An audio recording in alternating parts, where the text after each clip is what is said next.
US President Donald Trump has confirmed that he will not be attending the G20 Leaders Summit in South Africa.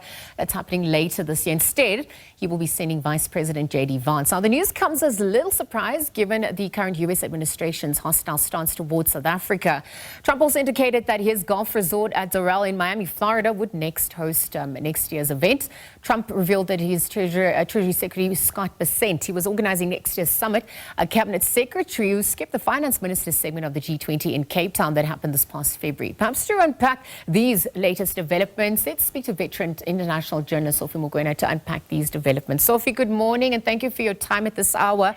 On the back of what has now been announced, talk to us about the rationale that Trump has provided at this point, perhaps also what preceded his decision. Was this expected ultimately? Well, I think we all knew that President Trump had reservations in terms of attending the G20 Summit in South Africa. I mean, the whole year we've been talking about President Trump talking about the U.S. posture against the South African government. It started with the issue of the Lady R, the tension between South Africa and the United States of America under President Joe Biden. But the two countries were able to manage that tension. But with President Trump, he has taken a hard line. We know that he also weighed in on the misinformation and disinformation that has been communicated by some Afrikaner groups from South Africa in terms of the South African redress policies and also the issues of crime in the country, which is affecting all South Africans, irrespective of their color, creed, or language, or political inclination. And therefore, he took that position. And then, of course,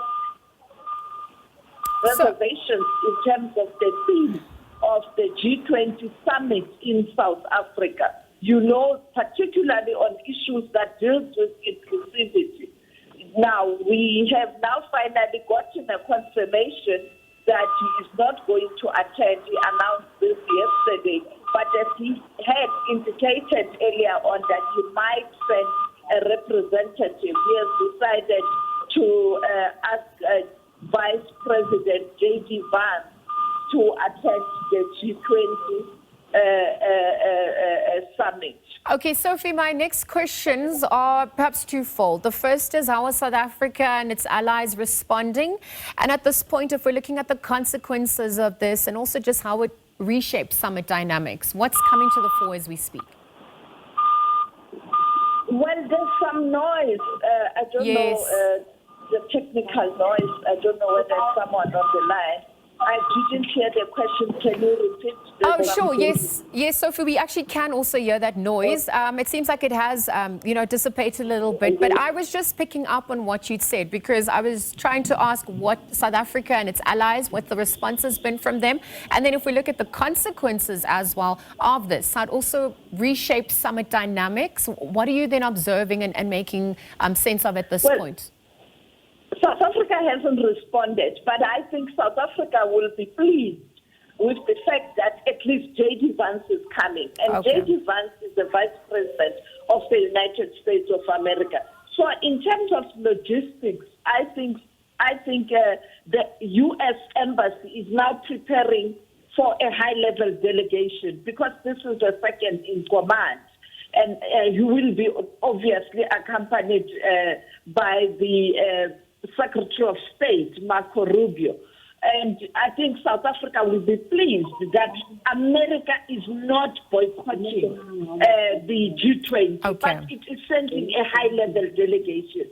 But we know that other countries will attend. I mean, G20 is not the United States of America. It's 20, including the EU and also now the AU. And therefore, the G20 will carry on. We know on Monday the other BRICS summits, virtual summit, emergency meeting will be sitting, discussing the posture of the United States of America because the country has taken a hard line against the BRICS countries. We saw what happened or what's happening now, even yesterday, when President Trump was speaking against India, where he has imposed tough tariffs against India, including the countries such as China and Russia. And that meeting on Monday, I think it will also weigh in on the posture of the U.S. As it relates ahead of the G20. But I think for South Africa, it's not bad news at all, because you have the second command coming now, and it will be business as usual, as America will be taking over hosting the G20 in Miami next year. All right. They have announced yesterday that most of the meetings next year of the G20 are not going to be intense as we experienced with South Africa, and most of those meetings are just going to be virtual ahead of the G20 next year. Well, Sophie, we're obviously monitoring very closely, and so thank you for weighing in at this hour. I know news is still fresh, and we're obviously also still awaiting a response from South Africa and its allies, but Sophie Mokoena, they're weighing in. We've heard US President Donald Trump confirming that he will not be attending the G20 Leaders Summit in South Africa happening later this year. Instead, JD Vance, Vice President of the United States of America, will be attending.